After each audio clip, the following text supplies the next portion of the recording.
some planes have short lifetimes, generally because they reflect the needs of their era. A very few remain in service for so long that they seem permanent. This plane stayed around long enough to be 3 planes. It was initially the BT-2D, then it was the AD, and then it was the A-1. It was such a success that the only major criticism leveled at it was that not enough were built.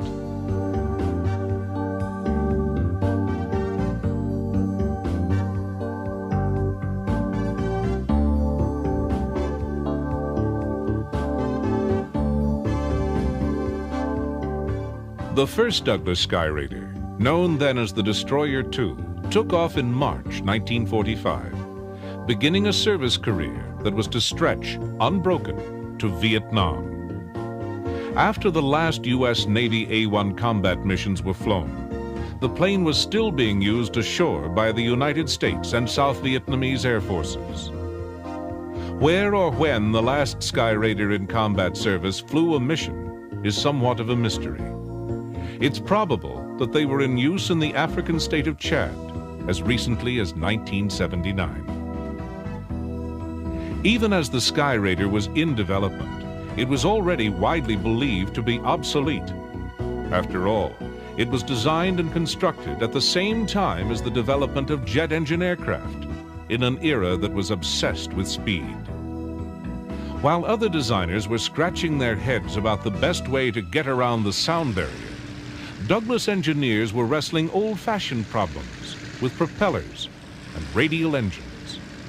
Nobody questioned that the design was a pinnacle of piston-powered aviation, but many questioned the need for climbing that pinnacle. In hindsight, it can be seen that the Skyraider was the sum of an enormous bank of knowledge built up over time.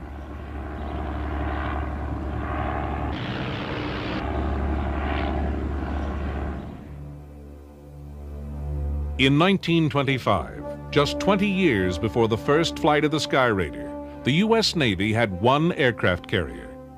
By 1935, this figure had only increased to 4. Naval aviation was an experimental area. There was no debate about the use and worth of these big ships, but the navies of the world still assessed each other's strength in the number and caliber of battleship guns deployed.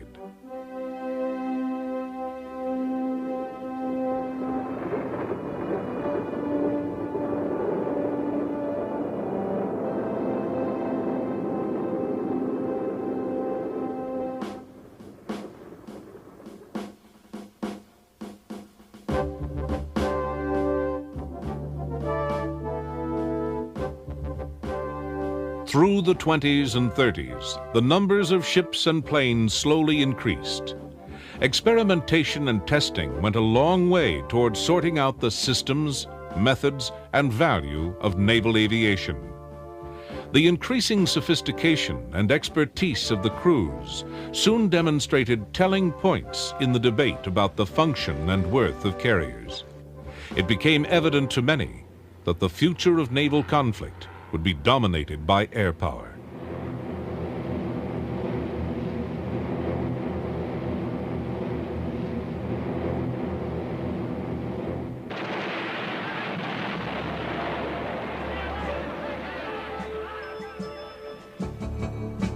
Pearl Harbor not only settled all arguments from the die-hard battleship supporters. In the Pacific, it also settled the matter in a practical way. For the moment, the only American force of real power capable of action was the carriers. At the outbreak of war, the carrier complements were, as usual, in transition. It was a major turning point in aviation, with monoplanes taking over from the trusty biplanes. As war started, the planes in use were quickly shown to have major flaws. War demanded different specifications. Fortunately, the conflict in Europe gave a short but significant lead time to aircraft designers, and production was already underway on new, more effective planes.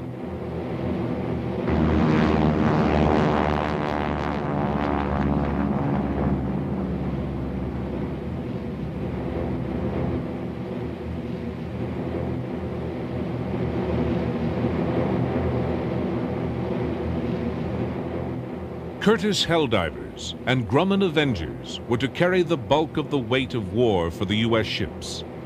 These followed the established pattern of 2-seat dive bombers and 3-seat torpedo bombers. The Helldiver, ordered in 1939 and first flown in 1940, became the standard Navy dive bomber of the last 2 years of the war. But throughout its career it was troublesome and displayed several flaws.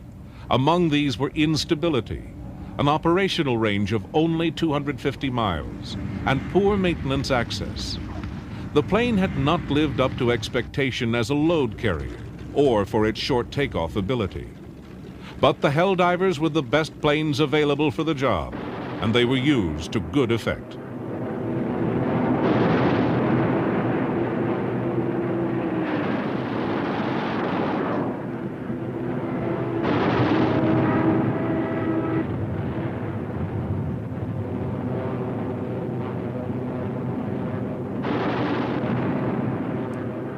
On the other hand, the Grumman Avenger torpedo bombers were a great success. The planes they were to replace, the aging Douglas Devastators, were so outdated that the Avengers were ordered to full production even before the prototype flew. The gamble paid off. With a 2,000-pound bomb or torpedo load, the Avengers, when they went into service, were invaluable, and they were to stay with the fleet until 1954.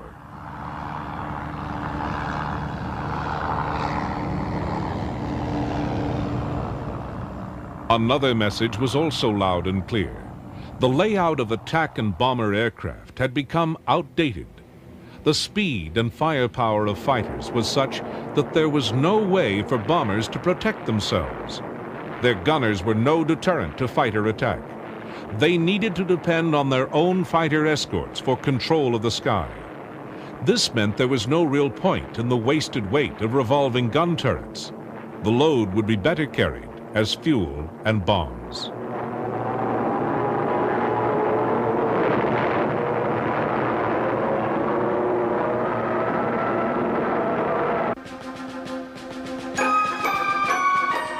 Despite casualties, there is no doubt that America's naval strength, based on her carriers, dominated the vast Pacific battlefield. Japan lost 39 battleships and cruisers during the war, and only 4 of these were sunk by American surface ships.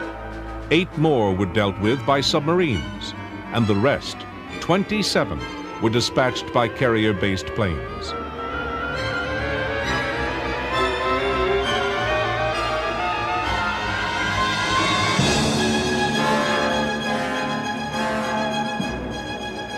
Naval aviation was clearly one of the most powerful weapons at America's disposal, and plans were developing to meet needs far beyond the war's end. New, reliable, and powerful engines were available. Experience made it possible to predict accurately the behavior of a design shape. Combat indicated that the gunner was a redundant concept, and in the same way, the observer or bombardier was wasted in a specialized airframe. The next specification for a Navy attack plane to be issued was for a single-seat aircraft.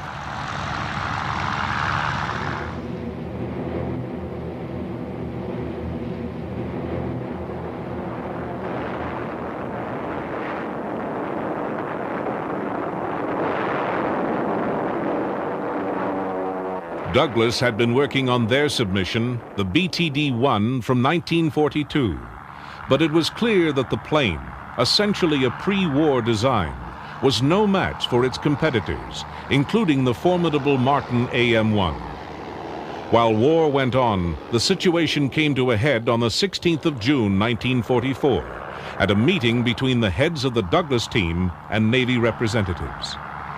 The chief designer of the Douglas Navy plant, Ed Heinemann, asked for permission to cancel the plane and use the contract's unexpended funds on a new aircraft. In their hotel, overnight, he and 2 assistants, working on the basis of the knowledge they had gained in the years since designing the BTD, came up with the outlines for a new plane.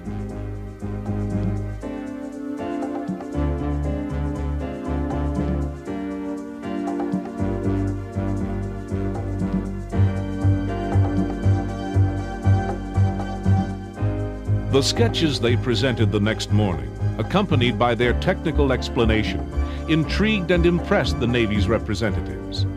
Douglas was, in effect, allowed to re-enter the competition. They had only 9 months to get their plane into the air, and it had to comply with very tight and unforgiving specifications.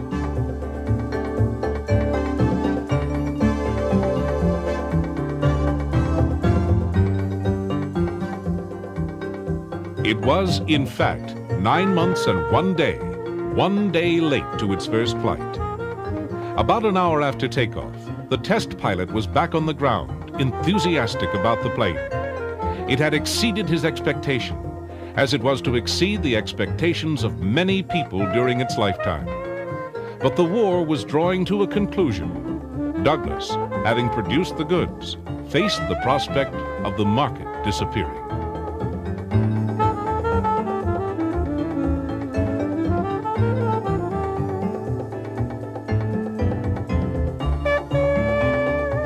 Wartime contracts for 548 planes were canceled. 3 were delivered in 1945, and only another 22 in 1946. But this minimal production saved the Skyraider. Though the future of a piston-engine aircraft seemed questionable, this plane was clearly something to be reckoned with. And in 1947, the Navy purchased 239 in 3 different versions.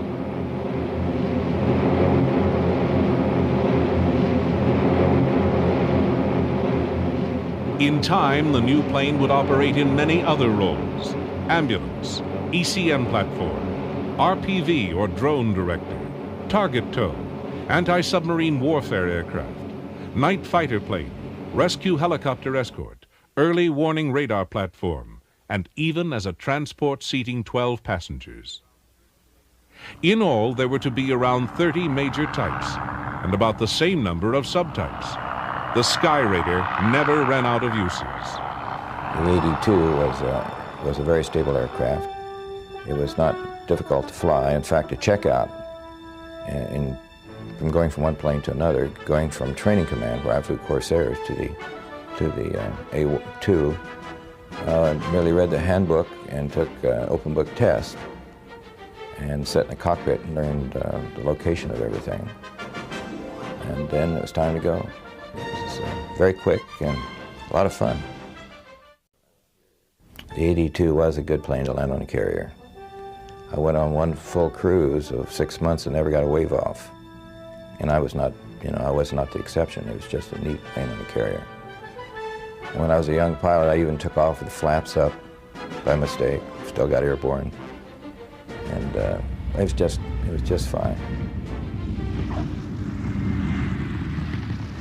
Korea saw Skyraiders thrown into conflict, where they played a major part in that war. Korea brought the world's remaining ideological camps into conflict.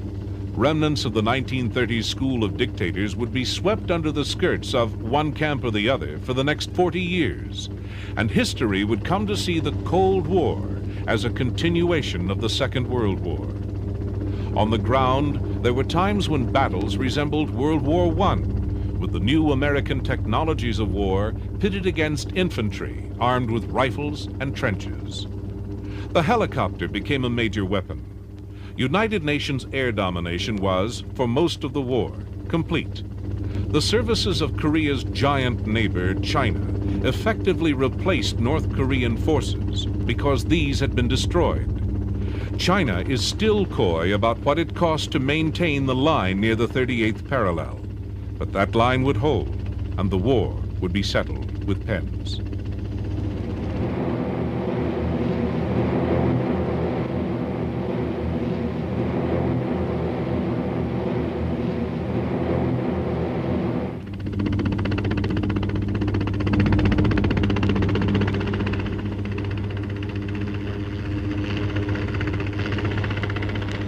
The aerial war was shared between generations.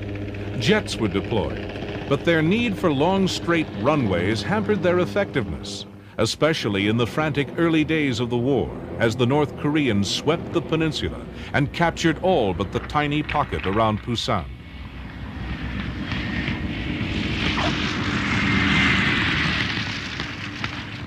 The Air Force was hampered by having to fly from Japan with relatively short-range jets.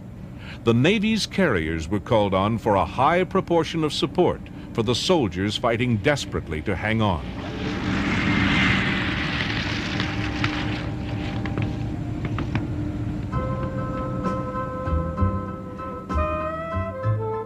Skyraiders are essentially a big fighter plane. They don't have an internal bomb bay. This was not included for two reasons. One, additional weight in hydraulics and hinges for the doors. And two, it restricted the nature of the load. It was reasoned that strengthened wings with multiple mounts would accommodate a greater range of stores packages. In fact, the Skyraiders would carry at one time or another the whole inventory, including weapons that were rumors or theories in 1944 when the plane was first drawn up. During the Korean War, Skyraiders took part in highly secret experiments carrying nuclear weapons, and later, in 1953, the AD-4D variant would be developed specifically for that purpose, but it would never be called on to deliver these weapons. It would make and polish its enduring reputation with a range of conventional stores.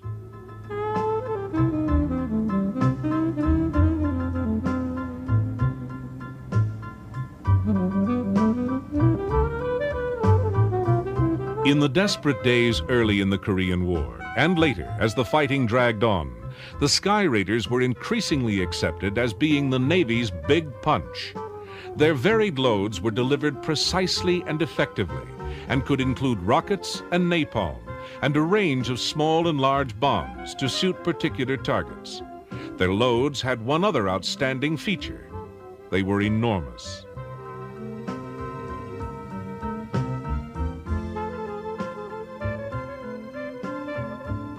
On several occasions, a Skyraider would deliver a weight of bombs that was greater than its own weight.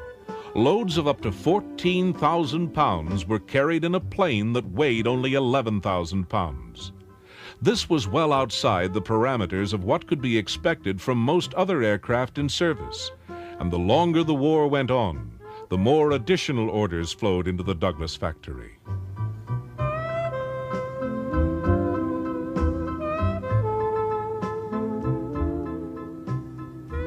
The orders had in fact been stockpiling due to delays in delivery. There was a series of problems with a new engine. There had also been problems with the introduction of the plane into service. The design team had expended a great deal of energy on minimizing weight. This led to some modifications to cure stress problems which had developed in the initial carrier trials of the plane. These problems were partly the result of poor landing technique. In response, pilots were given additional practice, while the Skyraider was also strengthened to withstand heavier impacts.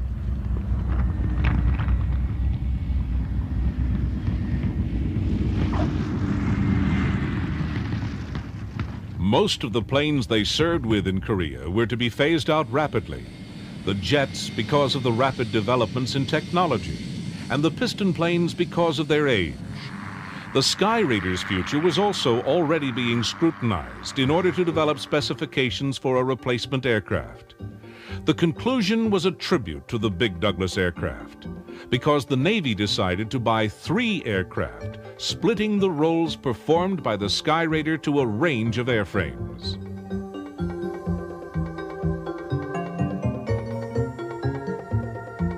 In 1949, the future of the ADs could at best have been described as uncertain.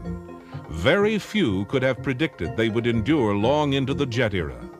But orders continued, and when production eventually ceased on the 18th of February 1957, 3,180 Skyraiders had been built. It would be many more years before they would be found in museums. When we would get back to Japan on rest and recreation, if we ever met Army people or Marines that had been on the ground up in the front lines and told them what we flew, they always said, well, you guys are the ones that saved our lives and we wouldn't have your job for anything. Oftentimes we'd find, particularly a Vietnamese pilot who was rather short, that we'd have to put a seat cushion or a pillow behind them so we could move the Vietnamese pilot forward so that he could get full right rudder, particularly with a heavy load on a short runway where he needed full power instantly. In September 1960, the first Skyraiders arrived in a new theater of conflict, in a new role, as fighters to join the Vietnamese Air Force. In May, a further 25 arrived, where they became a major factor in the air war over Vietnam.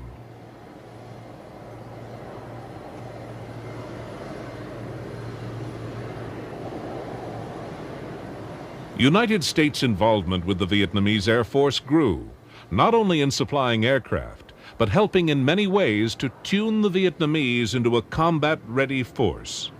In 1962, pilot training was transferred to the United States. Coincidentally, military aviation experimentation was being directed toward the question, what type of aircraft would best answer the tactical requirements in counterinsurgency operations? The answer was an aircraft with the attributes of the Douglas Skyraider.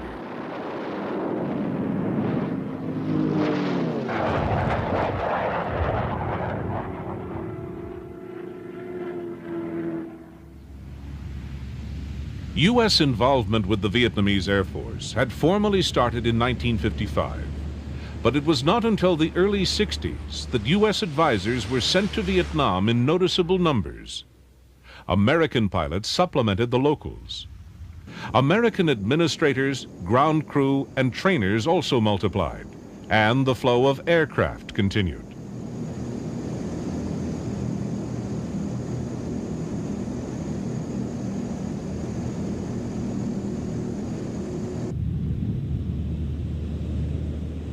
Also increasing through this time was the level of insurgent activity. The Saigon regime, riddled with corruption and badly out of touch with the population, was tottering along under Diem. The country was a breeding ground for civil discontent.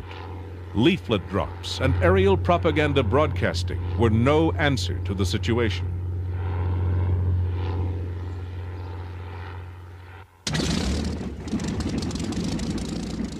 The flow of arms and then troops from the north made the situation in much of the south untenable. For military efforts to work, the nature of the regime would have to change, giving some recognition to the interests of the people. Sadly, Southern politics would be limited to a series of presidents. The system persisted. The only movement was a gradual decay that eventually became defeat.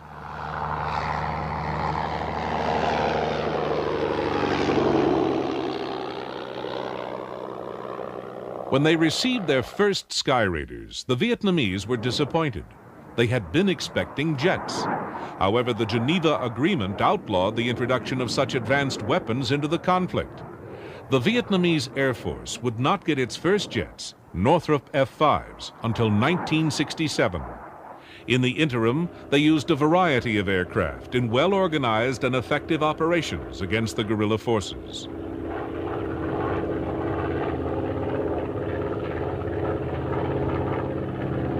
Spotters and attack aircraft worked together closely to provide powerful and precise support to ground operations. Under the close and often hands-on guidance of the U.S. Air Force advisors, the VNAF developed tactical responses to guerrilla operations that were to remain models for much of the war. Smoke markers, fired by Cessna bird dogs operating as forward air controllers, would indicate targets for the Skyraiders.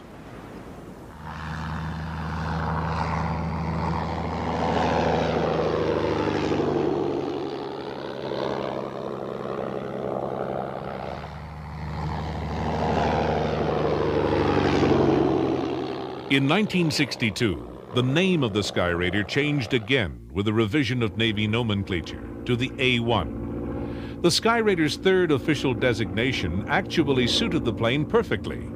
A-1 was certainly an accurate description.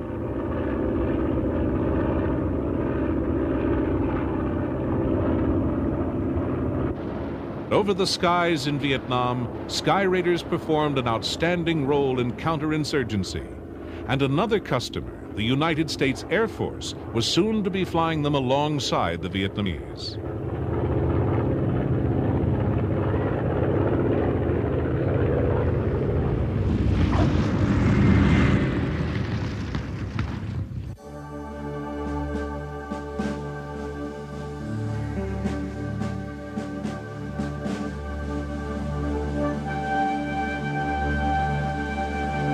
My fellow Americans, as President and Commander-in-Chief, it is my duty to the American people to report that renewed hostile actions against United States ships on the high seas and the Gulf. President Johnson's announcement after the Gulf of Tonkin incident was not actually the first American involvement in the Vietnam conflict. President Kennedy had promoted counterinsurgency as essential, and Air Force units had grown up around this specialty. Nor had they taken long to arrive in Vietnam with its long-running guerrilla war. Now they were joined by the full weight of the military, and the lessons they had learned were passed into operations on a far grander scale.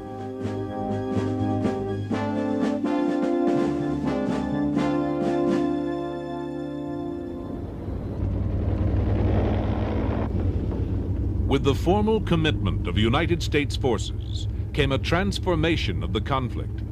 The entire conventional weight of the U.S. was committed in a guerrilla war. Helicopters would be the enduring image of Vietnam, as gunships, as troop carriers, and as rescue for downed pilots. Bravo 8-1, airborne at flight of 16, event 101-4, over.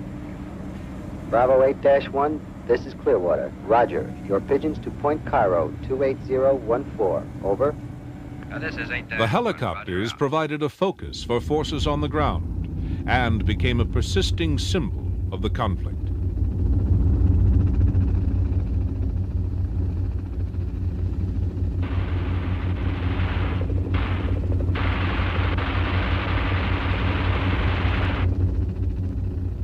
The increasing weight of war machinery and new methods of employing it developed along with a bewildering series of political skirmishes.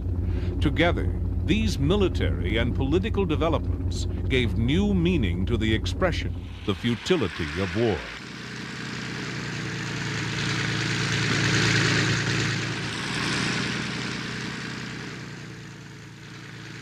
U.S. Air Force Skyraiders had started Vietnam operations in May 1964 with Vietnamese observers who were nominally in charge of activity.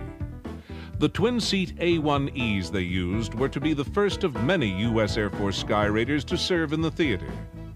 By the time the E's began to run out, the U.S. was fully involved, and they could be replaced with the still numerous single-seaters. The use of these planes alongside Mach 2 jets was not incongruous.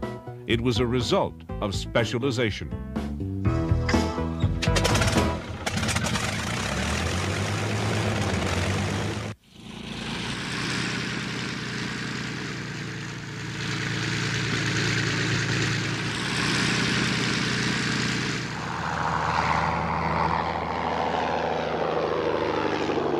Skyraiders had exceptional attributes. The ground troops appreciated their heavy load of ordnance and the fact that they could loiter, waiting for work. Their pilots loved the accuracy that could be achieved when flying something as stable, slow, and maneuverable as their A-1s.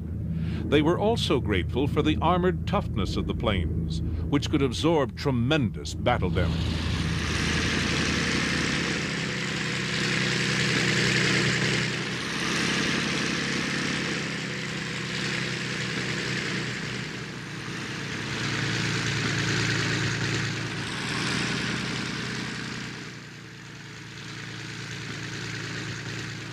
In their long career, the Skyraiders earned several nicknames.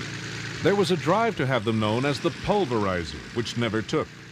They were known after their call sign in Korea as ADs, which were able dogs. They also had other names. They were Spads, and in their rescue work, they were Sandy.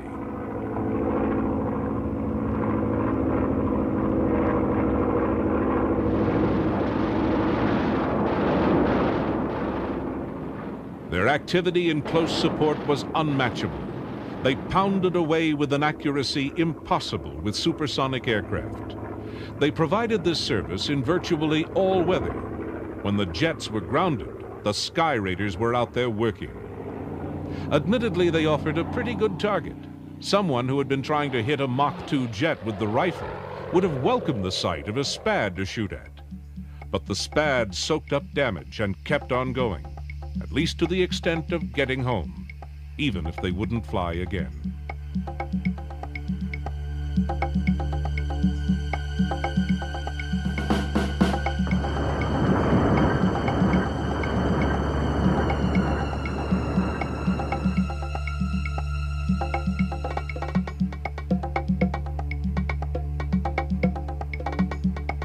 The U.S. Air Force lost 153 Skyraiders in combat in Vietnam between 1962 and 1973.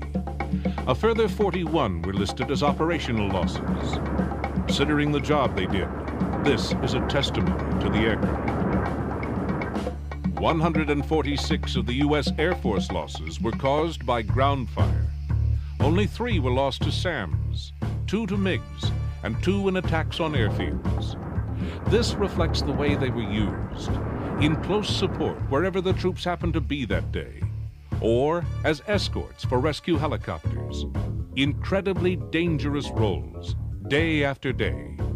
Whereas the overall U.S. average of losses due to ground fire was 57%, for the Skyraiders, the figure was 75%. On one occasion, we had a 4-ship of A-1Es land at Nakhon Phanom, and between us, 4 A-1s, and the 2 helicopters, there were 619 holes in our aircraft. That's exciting, and it was immediate, and oftentimes it was dramatic, high drama over a long period of time. Now we continue with Wings on the Discovery Channel. The twin-seat A-1E models that the Air Force had first taken out of Navy mothballs simply wore out. There comes a time in the life of an aircraft when the next rebuild cannot be justified, and the E models had come to that point. The U.S. Air Force would continue to use Skyraiders, replacing the aging E's with the single-seat H model. The last E model flew its final mission on the 10th of April, 1967, and was hoisted aboard ship for its journey back to the USA. There was quite a bit of history in that moment.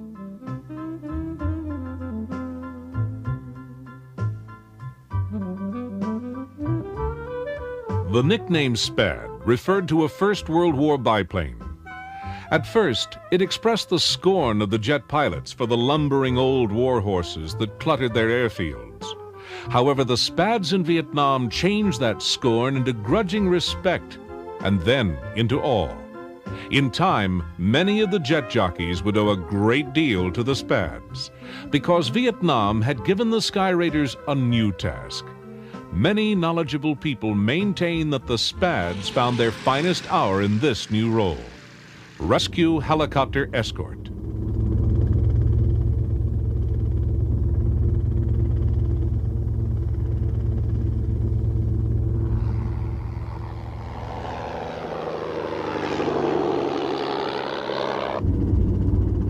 The rescue parties involved a variety of aircraft: control aircraft, spotters, the rescue choppers, and the pugnacious A-1s as escorts. The control aircraft would patrol at height, listening for the radio beacon of a downed pilot. After establishing the pilot's whereabouts, a rescue team would be directed to the area. Strike aircraft would also be involved in covering the operation, especially when the rescue was conducted deep inside North Vietnam. The work of these crews, in the helicopters and the other aircraft, required great courage. Despite the danger, the units pressed each mission as hard as possible, and in the course of the war were credited with an amazing 3,833 rescues.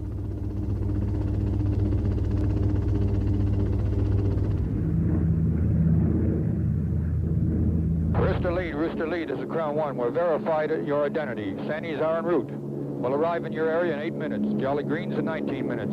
We have called MIG-cap for you. It should be in your area by now. Roger. I have tally-ho the MIG-cap. Thank you. Stay in orbit over Red Rooster 2 until Sandy's arrived. Roger, Crown. Roger, Crown. It's Sandy 1. Go ahead. Red Rooster lead is still orbiting over down pilot at coordinates 1020 north, 10550 east. He has reported enemy automatic weapon fire 1 mile north of down pilot. There may be a lot more around the pilot himself. Sandy 1, this is Crown. I am designating you on-scene commander. Take over. Roger, Crown. I've got it.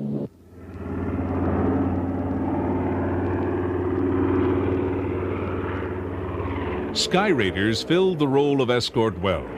They had the endurance to stay aloft for hours. They could quite happily hover along with the slow helicopters.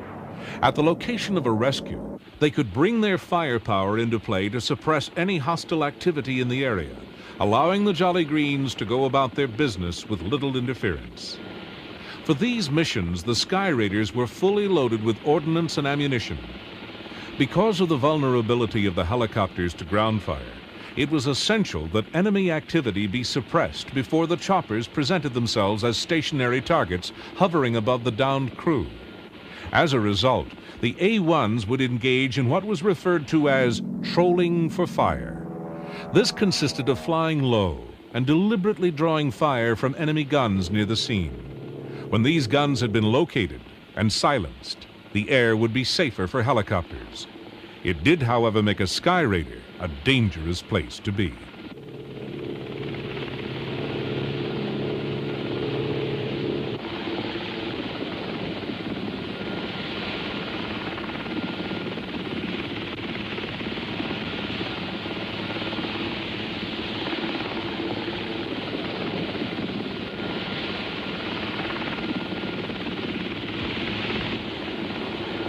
The rescue team's motto was, "That others may live." To that end, they were prepared to risk their lives.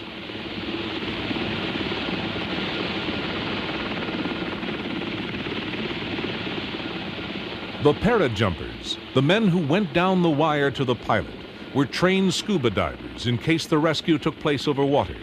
They were qualified parachutists and experts with small arms and hand-to-hand combat. They were also fully trained in first aid. With the rest of the crew, they faced the danger of flying low and slow in their chopper to the rescue site, often under intense fire. Then they left even the aircraft's limited safety to become dangling targets. That others may live. The tremendous personal satisfaction I had out of seeing a guy step out of that helicopter was tremendous. It was a very exciting experience. From a tactical standpoint, a beautiful thing about the A-1 is that it could stay over the guy for hours on time. It had a versatile load. With 15 external stations, you could put a wide variety of ordnance on the aircraft. So it meant that when you got airborne, you could be applied to a wide variety of targets and situations. The disadvantage to the A-1 is obvious, because while it was an airplane with tremendous staying power and time in the air, it was very slow. And as a result, it was a fairly easy target for less sophisticated automatic weapons and anti-air. The Navy had apparently replaced the Skyraider when it split the roles of the plane among three airframes. The Grumman Tracker was to take over anti-submarine missions and went into service in 1954. The 1952 Douglas Skywarrior was to carry out long-range bombing, including nuclear bombing. And the Douglas Skyhawk, the superb A-4, was to do everything else. But no one had told the Skyraiders. They were still there in 1964 when the carriers found themselves in Vietnam, still a standard medium attack plane.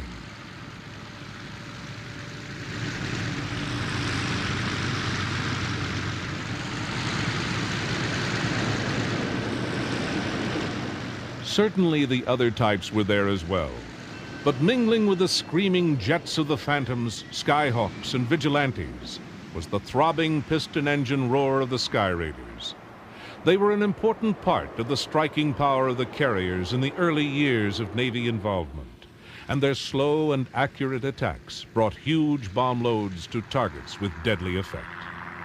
In contrast to their jet-powered comrades, they were likely to be found on their way back to the ship, quietly looking for targets of opportunity.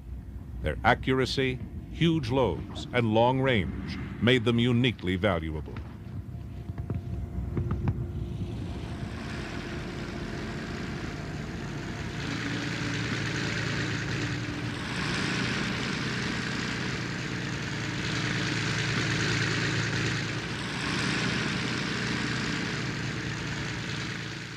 But all good things come to an end. If the production lines were not to be reopened for further construction, there were only the existing Skyraiders. They were getting old, not just because of their date of manufacture, but because they were being worked so hard. What happens to a plane in combat is extraordinary, and the Skyraiders were in the process of being replaced by a fourth aircraft, the Grumman A-6 Intruder. Although some were taken out of mothballs to be revitalized by the U.S. Air Force, the A-1s were being phased out of service, this time for real.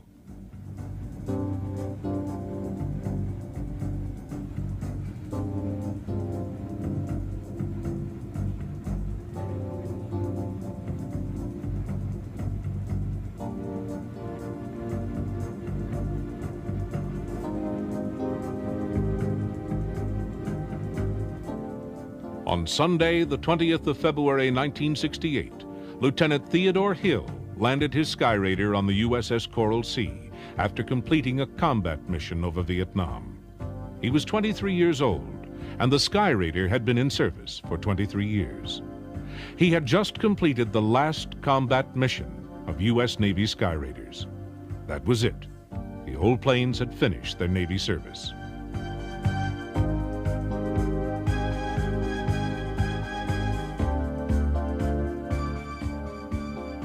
No amount of polishing could extend their lifespan. They could still have been loaded with arms and sent on more missions, but it was time to call it a day. After a career as a full-time anachronism, the Skyraider had finally earned a long overdue retirement. Their replacements were already in service. Indeed, some of their replacements were due for replacement themselves.